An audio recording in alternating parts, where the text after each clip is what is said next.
பாருங்கள் இடிமுரசு டிவி, இது உண்மையின் முரசு.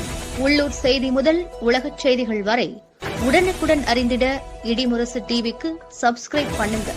பிஜேபி சார்பில் குளித்தலை ஒன்றிய பகுதிகளில் கோடைக்கால நீர்மோர் பந்தல் திறப்பு விழா. கரூர் மாவட்டம் குளித்தலை அருகே குமாரமங்கலம் மற்றும் இனிங்கூர் கிராமத்தில் பாரதிய ஜனதா கட்சி குளித்தலை ஒன்றியம் சார்பில் கோடைக்கால நீர்மோர் பந்தல் திறப்பு விழா நிகழ்ச்சி இன்று நடைபெற்றது.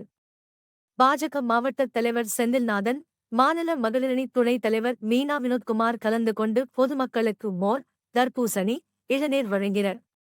இந்நிகழ்ச்சியில் பேசிய மாவட்ட தலைவர் செந்தில்நாதன், தேர்தல் வந்துட்டாலே போய் பித்தலாட்டத்தை ஆரம்பிக்கிற கட்சி எதுனா அது திமுகதான்.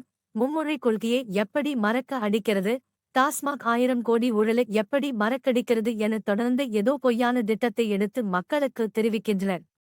நிரந்தரமாக சாராய ஆலை, டாஸ்மாக்கை மூட வேண்டும், 1000 கோடி ஊழலை முன்னெடுத்துகின்ற இந்த திமுக அரசை இந்த தமிழ்நாட்டை விட்டு விரட்ட வேண்டும் என்ற ஒரு புதிய சபதத்தை எடுத்து பாஜக கட்சியினர் உழைத்துக் கொண்டிருக்கிறார்கள் என தெரிவித்தார்.